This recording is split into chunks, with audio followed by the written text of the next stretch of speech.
Kalau kamu tuh taubat nih, kamu berasa taubat dari dosa. Tapi yang ada hasil dari taubat itu adalah nyinyir sama orang-orang yang belum bertaubat. Itu sih saya bilangin, kamu belum benar-benar taubat, kamu hanya berpindah dari satu dosa ke dosa yang lain. Dan bisa jadi dosa yang sekarang kamu sedang jalani lebih berat di sisi Allah daripada dosa yang kamu telah meninggalkannya. Hati-hati. Misal, kamu dulunya auratnya terbuka. Tapi bersama dengan itu, kamu masih merasa bahwa yang auratnya tertutup, yang pakai jilbab, ya itu mereka lebih solehah sih memang. Saya belum bisa tuh kayak mereka.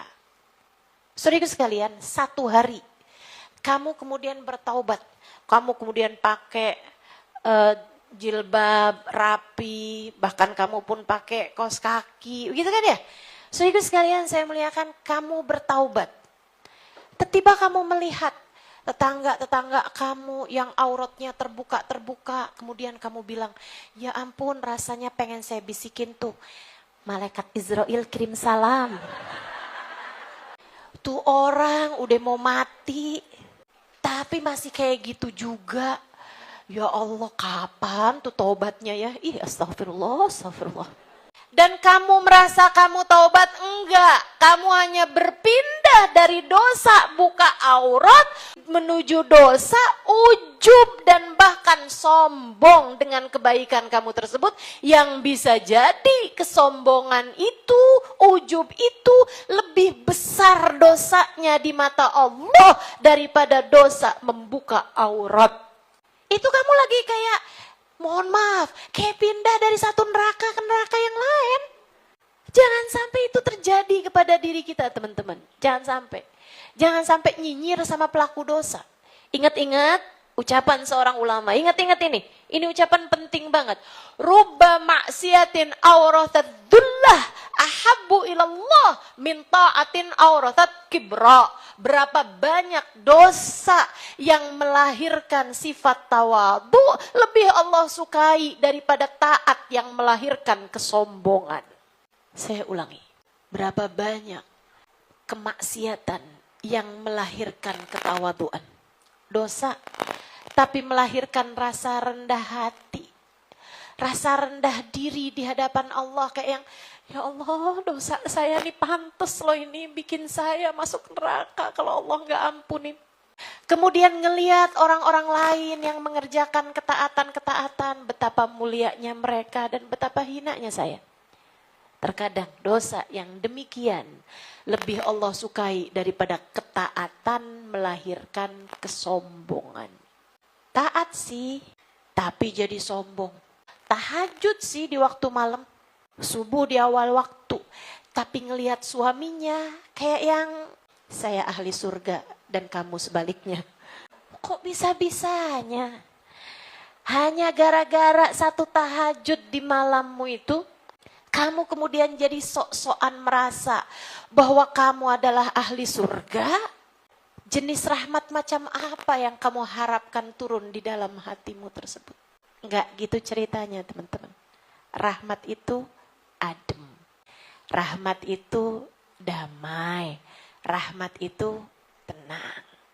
Ada orang-orang enggak pergi majelis, tapi setiap kali dia lihat di Instagram, di status orang-orang hadir majelis, ih seneng ya. Ya ampun seneng ya. Tapi saya masih punya anak kecil, saya masih ada orang tua yang harus saya urusin. Kapan ya, mudah-mudahan kapan-kapan bisa hadir. Ya udahlah, nggak bisa hadir secara langsung, live streaming boleh juga kali ya. Kayak gitu. Atau kesibukannya bekerja membuat dia nggak punya waktu untuk hadir majelis.